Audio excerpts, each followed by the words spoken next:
Hey everyone, welcome back and happy Saturday. All right, guys, I don't know if you caught my video earlier about Todd Napola from the Real Housewives of Miami. I played you guys a 10-minute video that he posted. It was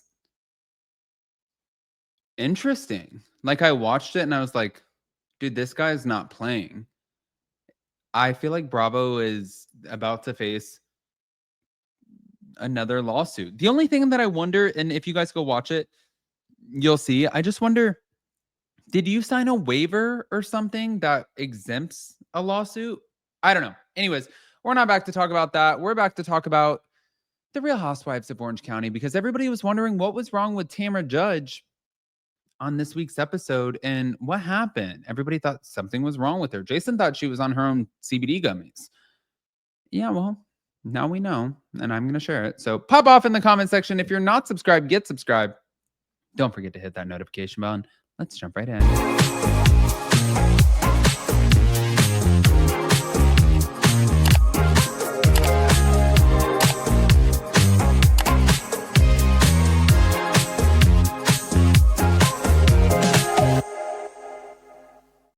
All right, guys. So, yeah, we have to talk about this for just a second because everybody's talking about it. Now, obviously, this week's episode, Tamra was in New Orleans and you fading a little bit. What the comedic and hypocritical point of this was she looked at Shannon and she's like, you'll never see me intoxicated or drunk or something again. And then you saw and it was like, oh shit.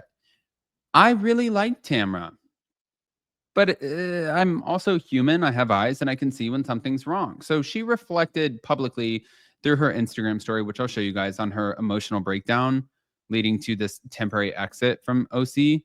And that was after Gina Kirschenheiter called her out. It was a lot.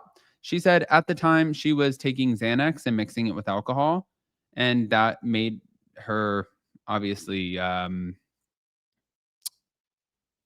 it put her in a different state of mind. Let's say that. But Tamara also mentioned going through intense therapy and dealing with the news of her close friend Teddy Mellingham's brain cancer diagnosis. And I also know that that was weighing heavy on her. But the initial quit announcement occurred in March of 2025. This was during the New Orleans trip. It was via an Instagram post where she said, when life gives you real problems, this real shit doesn't make sense. So peace out. I'm out. Okay. Well, this is what she actually said. Wild. I mean, let's just go through it. No, as a fangirl here, just as a human here, you're way too good for this. I love watching you and completely love what you bring. But tonight I was brokenhearted for you. And that time I can't imagine the pain and all the emotions that you had within to see you and feel like no one fully had your back. Maybe Heather or even just a heart for the time you were living. It was heartbreaking. I mean, to think what this time frame was, I feel like no one has had any empathy in any way. And they just try to say it's another Tamara excuse. I mean, come on. And she said, thank you for all of the kind words that you've sent like this. I've not watched the episode. It was painful time that I don't want to relive. Emotionally, I hit a wall with everything that I was dealing with. I was taking Xanax to deal with pain and mixed it with alcohol. And thank you to Heather Dubrow. And I'm sorry with the way that I responded to you. I love you very much. Now, looking at it, God damn it. I said this in an earlier video. Jason changed my shampoo and then I did this thing and I squirted it in my face. My contacts are like messing up. I'm trying everything, guys. But watching the episode, you can see that there's a lot of pain and hurt. Sometimes people self-medicate. I think that this would have been a form of self-medicating to an extent. However, if you're prescribed something, truly, when you're prescribed stuff too, you guys know, anybody watching, like if you get a prescription, it obviously says, do not mix it with alcohol. Don't mix it with certain things. Eat before this. This is when your prescription refill date is. Blah, blah, blah. So you know better. You just made a poor choice decision in that moment with everything that was weighing on you. Okay, you're a human. Yeah, you made a mistake. We're moving on. That's how I feel about it. And I don't wanna sit there and harp and be like, she's such a shitty person for this. I didn't see anything bad. If I feel something, I'll say something. If I see something, I'll say something. If I think something, I'll say something. In this moment, I saw it for what it was, and I was not upset with Tamra Judge. But moving on to Heather Dubrow, she responded to the Gina, Tamra, Katie, well, all of it, because Gina accused Heather of researching Katie's custody issues and leaking them to Emily Simpson. And Heather did clarify on Watch What Happens Live that she never dug up dirt. She only shared widely publicized stories with Emily. And she was shocked at Tamra's pre-quitting, quitting, kind of not quitting, quitting. She said her dramatic exits, they kind of compare to her implants, they always come back. But she acknowledged that Tamra was going through trauma and she deserved a little bit of grace. And Heather also talked about her friendship with both Tamra and Gretchen, stating that the dynamic is stressful, but she was hopeful for reconciliation between the two of them. Now, when it came to Katie's recording of Shannon, she addressed that too. And she acknowledged that playing it for others, like particularly Alexis, it was a major misstep, not the recording itself. It was more, I think Heather's looking at it like, not only did you record it, girl, you brought it to enemy lines. You recorded it, but then you ushered it out. Why? It's another good question.